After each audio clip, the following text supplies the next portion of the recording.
Uca dağların qoynunda yerləşən Qılıncı kəndində səhər günəşdən əvvəl oyanan bir səs var.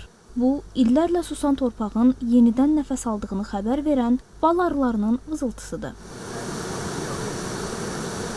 Vaxtilə yalnız küləyin dolaşdığı bu dağlarda indi yenidən həyat, zəhmət və ümid var. Bu həyatın qəhrəmanlarından biri də İsmət Quliyevdir. O, 23 yaşından doğma kəndini tərk etməyə məcbur qalmışdı. Aradan 34 il keçəndən sonra isə ata ocağına qayıdaraq uşaqlıq xatirələrinin izinə düşüb. İndi hər səhərini arı yeşiklərinin yanında qarşılayır.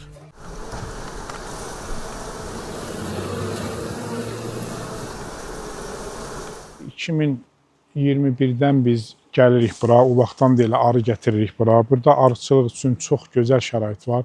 Düzdür, Azərbaycanın çox yerində belə gözəlliklər var, yəni arıçılıq üçün yerlərimiz var. Amma Kəlbəcər daha uyğun gəlir arıçılıq təsərrüfatı üçün. Ona görə ki, burada çiçəklərin, güllərin sayı çoxdur, sularda mineralların olması şərtdir.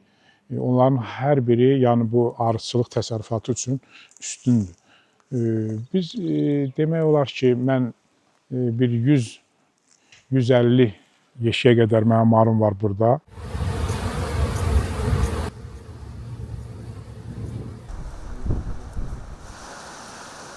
Arılar burada Kəlbəcərdə, yəni deyək ki, arının inkişafı çox gözəl olur, çox yaxşı olur. Mən qışda da qışlamağa burada Kəlbəcərdə qoymuşdum.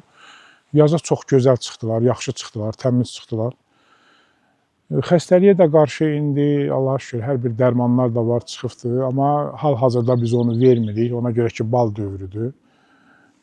Bal çəkiləndən sonra biz onlara artıq bu bitə qarşı, gəniyə qarşı biz onlara dərmanlayacağıq, qışa hazırlıq görəcəyik ki, qışa rahat geçsinlər, sağlam çıxsınlar yaza.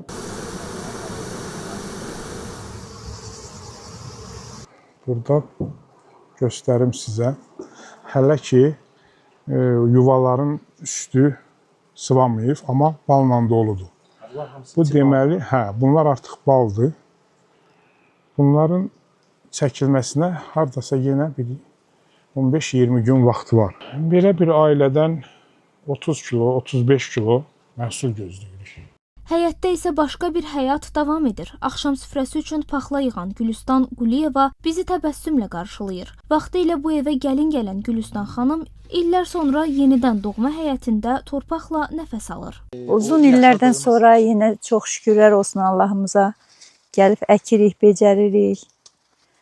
Arıçılıqla məşğul oluruq, təsərrüfatımız var. Şəhidlərimizə Allah rəhmət eləsin, qazilərimizə can sağlığı. İllər sonra yenə bu torpağa qayıtmışıq. Ondan gözəl heç nə yoxdur.